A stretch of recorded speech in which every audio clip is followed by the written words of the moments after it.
Reno Omokri has advised and asked the Academic Staff Union of University not to suspend their ongoing strike if its members' demands are not met. He said this in a tweet on Tuesday after the Economic and Financial Crimes Commission announced the arrest of the Accountant General of the Federation, Mr. Ahmed Idris, for alleged involvement in fraud and money laundering worth 80 billion naira.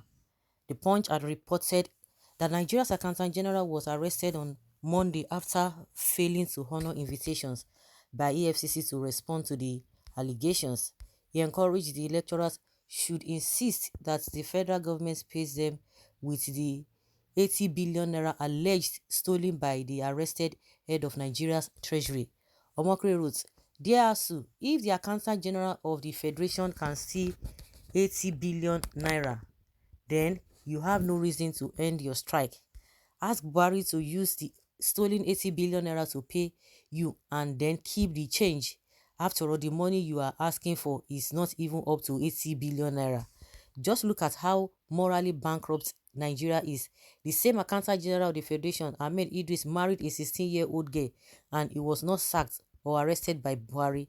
EFCC had said Idris raked off the funds through bogus consultancies and other illegal activities using proxies, family members and close associates. The proceeds were invested by Idris in real estate in the capital Abuja and in his home state of Kano in northern Nigeria. It said in a statement issued late Monday. Idris has not commented on the accusation. On February 15th, ASU began a 4-week rollover strike following the federal government's failure to meet its demand. The national president of ASU, Professor Emmanuel Osadeke, said the decision was taken after the union's National Executive Committee meeting. Osadeke said since the last meeting the union had with the federal government in December 2021, it had not received any formal invitation from the government. ASU extended the action by another 2 months to afford the government more time to address all of its demands. The union also accused the government of displaying an indifferent attitude towards its demand. Osadeke, in a statement to announce the extension of the rollover strike, noted that the National Executive Council of the union was disappointed that government did not treat the matters involved with utmost urgency they deserve during the 4-week period as expected of a reasonable, responsive, and well-meaning administration. He said the NEC concluded that the government had failed to satisfactorily address all the issues raised in the 2020 Memorandum of Action within the 4-week rollover strike period and resolved that the strike be rolled over for another 8 weeks.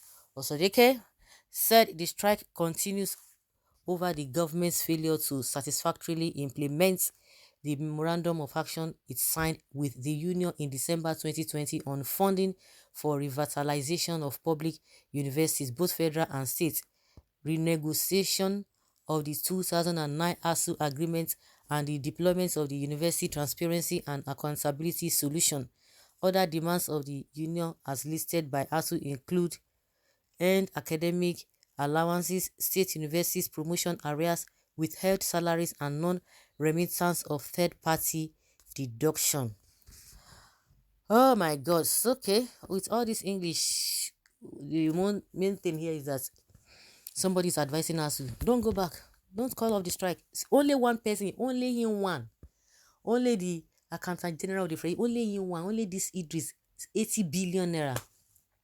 And when you see all these guys out there, you just see educated people. Oh, this man is well read. Oh, this man has worked, so far. This man has worked. This man has worked. He has done this. He has done that.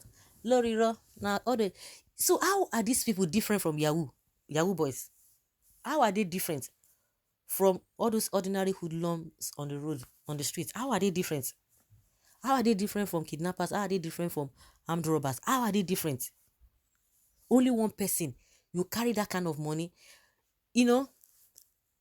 Mokri is asking that the money should be refunded. When something of this nature happens, just know that unless maybe their property he has bought, but know that the money has gone somewhere.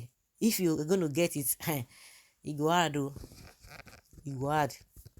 Only one person, 80 billion naira. That's only one person. What of other people? The ones they are not even ready to go after. There are many there, the ones that are using billion vans to carry money up and down. What did they do? Check their track records as they grew up. They will tell you somebody works in an oil company. Now, so that's what they say they pay. Now today. Hi.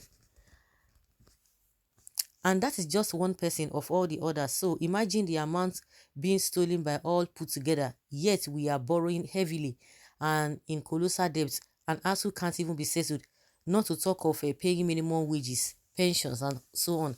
Taxes are increased, utility bills increase, and so on. All to fund thieves in government. The wicked accountant, general looted the funds. The after burnt records section of the Ministry of Finance building. That is the chop and claim map. We know that until the fund called Nigeria is dismantled, fraud called Nigeria is dismantled, either peacefully or violently, as all indication is showing, all nations within Nigeria will never know peace. The firefighter political party that promised to fight corruption are now enjoying the stew together. Oh God, why have you forsaken this country? The crime of this accountant general and that of late Deborah that was killed, which one is bigger? Where are those that killed Deborah? Make una come do justice to this man. Nde Sharia. Buhari and his cabinet has finished this country. They don't finish him. If one person can see 80 billion naira, that person has rendered useless the life of more than 50 million Nigerian youth. Oh God of mercy. The only good thing about Nigeria is just the food. For the reason alone, Chinese law should be applied to him, at least for the first time in Nigeria, since we can borrow money from them. You know, even this money, they will borrow it, they will share it into 5. They will, even more than half, they will steal her. That is even that's why you say we want to borrow, we go must borrow. But then they borrow and share among themselves. Tell me one single politician in Nigeria that is not corrupt. How accountable is ASU to their members? How accountable is the University Council to the government? Or a case of a pot calling kettle black? So then tell us now. So what would not be the hope of the students now if you begin to ask how is this, how is that? So guys, let's say your opinion. Only one person, 80 billion. So guys, let's know your thoughts because this one they passed me.